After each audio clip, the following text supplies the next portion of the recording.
did a rare genetic disorder that turned girls into boys at puberty lead to a billion-dollar drug discovery and led to men shrinking their prostates and growing back their full head of hair? It's the 1970s, and an endocrinologist named Julian Imperato McGinney hears about something extraordinary happening in a handful of villages in the Dominican Republic. And in those villages, families had children that was born looking like girls, and they were raised as girls, until about age 12, around puberty, when all of a sudden they would develop male genitalia, the voices would deepen, the shoulders get broader, and they would end up looking like a man.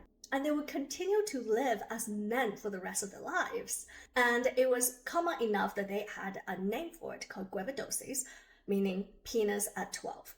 What Dr. Imperato McGinney figured out was that these children were XY chromosomally male all along, but they had a defective enzyme. That enzyme is 5-alpha reductase, and its primary function was to turn testosterone to dihydrotestosterone, DHT.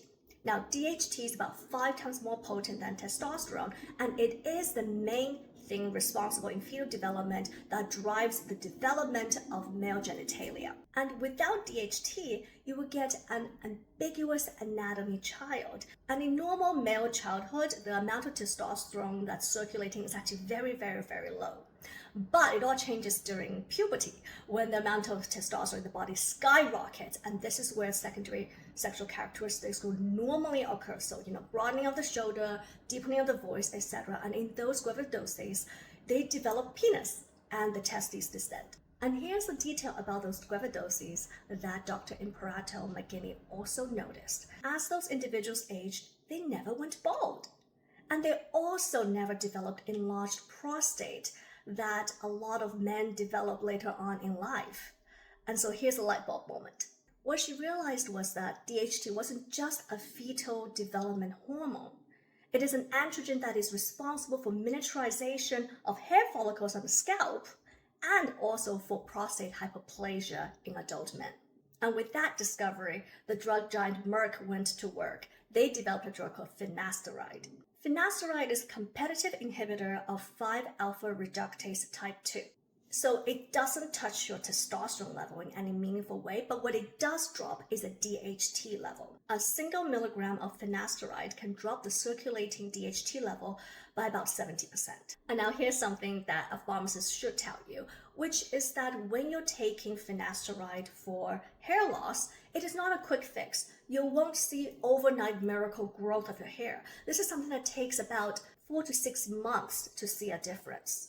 It's at least 3 to 6 months to see some regrowth and about a full year before you can see any meaningful return of your hairline. And here's another fun fact about the medication, is that FDA actually approved 2 versions of the same drug for different indications. The 5 milligrams of finasteride for benign prostate hyperplasia and the 1 milligram for alopecia.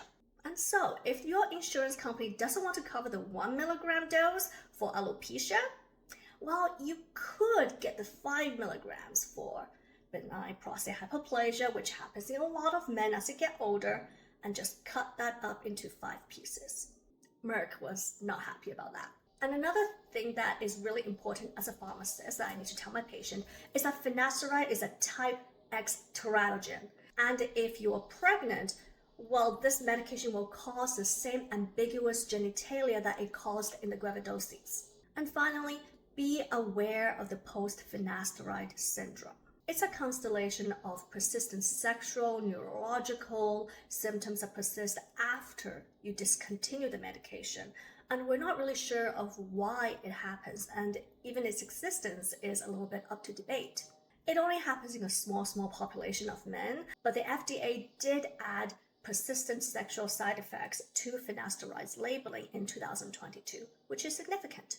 And all of this, a billion-dollar drug discovery that led to millions of men keeping their hair, can be traced back to one curious doctor and a dozen families in the Caribbean. And sometimes the most extraordinary discoveries don't come from being in a lab.